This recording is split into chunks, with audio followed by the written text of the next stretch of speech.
Note: the following video depicts a specific configuration of the notebook. The same removal and replacement procedures apply to all configurations of the notebook. Before you begin, remove the base enclosure, battery, wireless module, wireless WAN module if installed, hard disk drive assembly, and fan. Removal. Important: make careful note of the routing of all cables for later replacement. Remove the wireless antenna cable from the routing channel on the top cover. Remove the 5.5mm and 4mm P1 Phillips head screws that secure the right display panel hinge to the top cover. Carefully open the right display panel hinge. Remove the right display panel hinge support bracket from the alignment pin on the top cover and remove. Disconnect the power connector cable from its connector on the system board.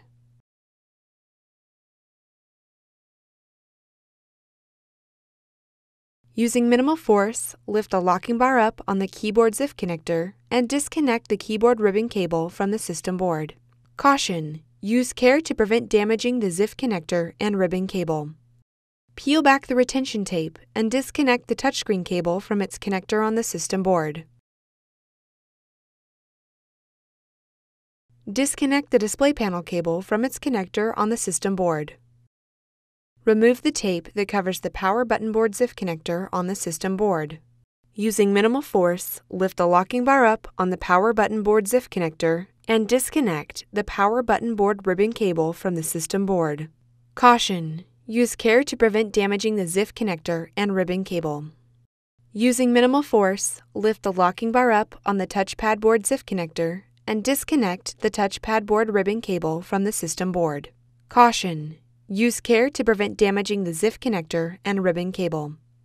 Remove the 4 3mm P1 Phillips head screws identified with triangles that secure the system board to the top cover.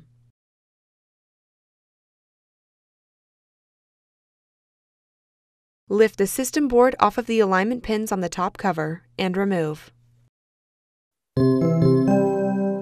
Replacement. Note: before installing a new system board, remove the following from the old system board and install on the new system board. Memory modules, heatsink, RTC battery. Place the system board onto the alignment pins on the top cover. Caution: ensure that all cables are free from being pinched between the top cover and system board.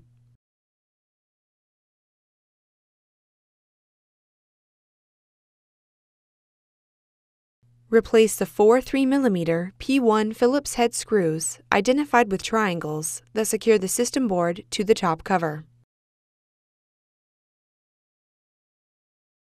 Insert the touchpad board ribbon cable into the touchpad board ZIF connector on the system board and press the locking bar down to lock the cable into place. Caution: use care to prevent damaging the ZIF connector and ribbon cable.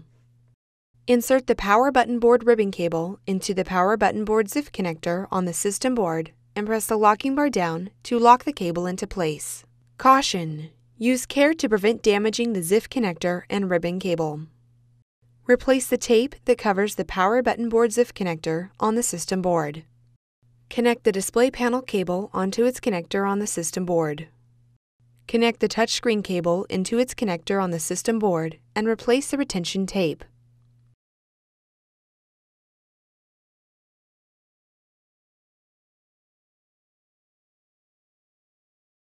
Insert the keyboard ribbon cable into the keyboard ZIF connector on the system board and press the locking bar down to lock the cable into place. Caution: use care to prevent damaging the ZIF connector and ribbon cable. Connect the power connector cable into its connector on the system board. Route the power connector cable through the routing channel on the top cover. Place the right display panel hinge support bracket onto the alignment pin on the top cover. Close the right display panel hinge. Replace the 4mm and 5.5mm P1 Phillips head screws that secure the right display panel hinge to the top cover. Route the wireless antenna cable through the routing channel on the top cover. Important! After system board replacement, be sure to complete post-installation tasks as required that may include verifying functionality of the notebook, updating the BIOS, updating DMI and other settings, injecting Microsoft Windows 8 digital product keys.